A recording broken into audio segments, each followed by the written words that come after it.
sebagai pemimpin pembelajaran.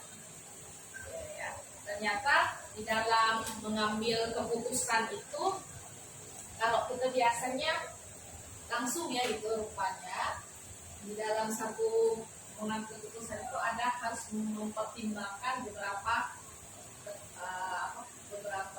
hal yang perlu dipertimbangkan. Yang pertama nilai-nilai kebijakannya, terus ada dilema etika dengan hubungan moral, ada prinsip pengambilan keputusan, terus ada langkah-langkah dalam mengambil keputusan. Kita coba akan belajar. Nah, kemudian di sini nilai-nilai ini kalau kita di TK ini yang pernah kita pelajari. Pernah kita ikut pelatihannya kan? Waktu kita yang Bandang, yang ikut yang AF, ternyata masuk di sini. Nah, ini adalah nilai-nilainya. Kemudian ternyata kasus yang kita hadapi itu ada dua macam. Ada kasus dilema etika dengan kasus hubungan moral. Contohnya yang gini. Dilema etika benar vs benar. Ketika kita mengambil suatu keputusan itu tidak ada yang salah. Misalnya contohnya begini, Pak Danu besok sudah janjian mau ketemu dengan kepala sekolah, tapi pas hari itu juga besoknya ternyata ayahnya Pak Danu sakit. Apa yang harus dilakukan Pak Danu menurut kita?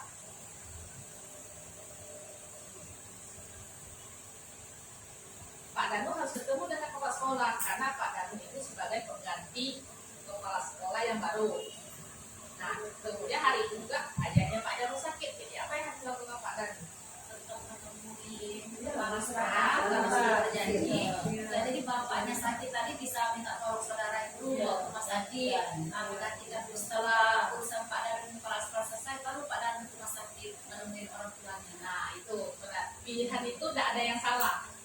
Pak Danu boleh ke rumah sakit mengantarkan ayahnya, tidak masalah juga. Itu tidak ada salah juga kan, karena sebagai seorang anak Pak Danu juga tidak salah juga kalau Pak Danu memilih tetap menemui kepala sekolah karena beliau sebagai seorang pendidik istilahnya seorang yang bertanggung jawab. Nah, itu contoh kasus yang istilahnya dua-dua yang lakukan itu tidak salah.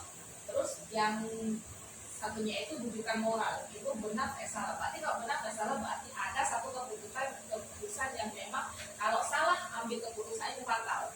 Contohnya misalnya gini, di dalam satu perlombaan 17-an punya uang lebih nih, uang lebih. Nah, kita udah tahu uang itu sebenarnya nggak boleh buat acara makan-makan, tetapi ini contohnya Pak Budi ya. Pak Budi bujuk bendaharanya nih, Bu, kita makan-makan lah, Pak capek kita. Padahal udah tahu uang itu nggak boleh buat makan-makan. Kira-kira apa yang akan dilakukan bendahara itu? Apakah beliau akan kekeh? Tetap ini Pak, sesuai dengan peraturan kita tidak boleh dengan uang ini makan-makan. Kalau mau makan-makan cari solusi lain misalnya. Atau bendahara itu tetap mengeluarkan uang tapi bergenerasinya buat lain. Itu pilihan istilahnya. Kemudian ini ada 4 paradigma di dilema etika. Ternyata ada yang individu lawan masyarakat. Individu itu sendiri dengan kita dengan orang ramai. Jadi keputusan yang kita ambil itu kita tuh tidak, intinya tuh tidak boleh rugi orang, tidak boleh rugi kita sendiri, tidak boleh rugi orang ramai. Terus rasa keadilan, rasa kasihan. Terus ada juga kebenaran lawan kesetiaan. Terus kemudian juga ada jangka pendek lawan jangka panjang. Ini adalah keputusan yang kita ambil. Kadang keadilan dengan rasa kasihan. Misalnya ada seorang siswa telat mengembalikan buku, itu dibawa ke rumah neneknya jauh. Kalau misalnya dia tidak mengembalikan HP itu, otomatis dia akan membayar dendam. Nah, karena si anak ini keuangannya tidak mencukupi, akhirnya timbullah rasa kasihan. Tidak apa-apa lah, tapi untuk adanya keadilan, si anak tersebut harus tetap mengembalikan buku tersebut walaupun bagaimana. Kemudian di sini ada prinsipnya. Di sini ada berbasis akhir, kemudian berbasis pengaturan. Di sini ada berbasis peduli. Yang paling banyak kita di sini adalah berbasis peduli. Kita ngambil suatu keputusan itu kadang-kadang kita masih pikir kan ngasihkan dia, kasihan sama dia gitu kan. Nah itu berbasis peduli. Kalau berbasis pengaturan itu lebih monoton. Jadi keputusan apapun yang kita ambil sesuai dengan peraturan yang berlaku. Kayak kita libur, gitu kan. Nah, itu sesuai dengan peraturan yang berlaku. Terus yang berbasis hasil akhir itu keputusan yang diambil itu bisa mencapai suatu hasil yang terbaik.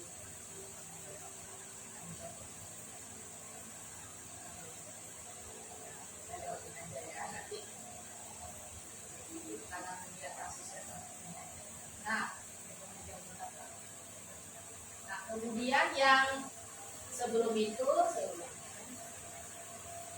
yang terakhir adalah langkah pengambilan keputusan. Kalau dulunya mungkin kita tuh ambil suatu keputusan kita nggak berpikir banyak ada gini-ginian. Nah, rupanya di sini adalah langkah pengambilan keputusan ada 9. Yang pertama yaitu mengenali nilai-nilai yang saling bertentangan, apakah itu nilainya keadilan kah, apakah itu rasa kasihan kah, itu nilai-nilainya. Kemudian yang kedua menentukan siapa yang terlibat di dalam itu, siapa bisa diri kita, ada keluarga kerja kita, ada guru kita misalnya. Kemudian di sini kumpulkan fakta-fakta kejadiannya bagaimana. Biasanya kumpulan fakta-fakta ini biasanya oleh kegiatan coaching kita menggali apa yang terjadi. Kemudian kebenaran atau benar atau salah ini melalui 5 uji legal. Uji legal biasanya itu yang bertentangan dengan hukum. Kemudian uji regulasi, uji intuisi, uji publikasi, kemudian uji partisipan. Kemudian yang kelima itu menguji paradigma benar lawan benar kayak tadi.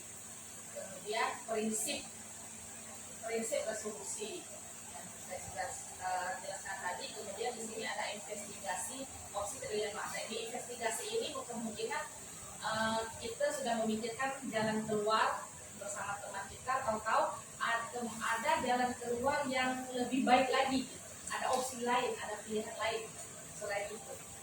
Nah, kemudian sesudah kita mendapatkan keputusannya, baru kita buat keputusan.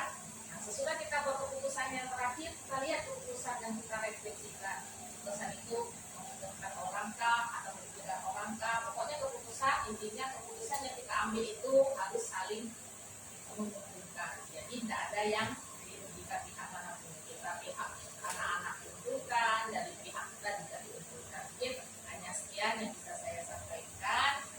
Untuk menjelaskan lagi, mungkin kalau nanti kita dapat kasus apa, kita bisa sharingkan sama-sama, kita cari jalan keluarnya, kita masukkan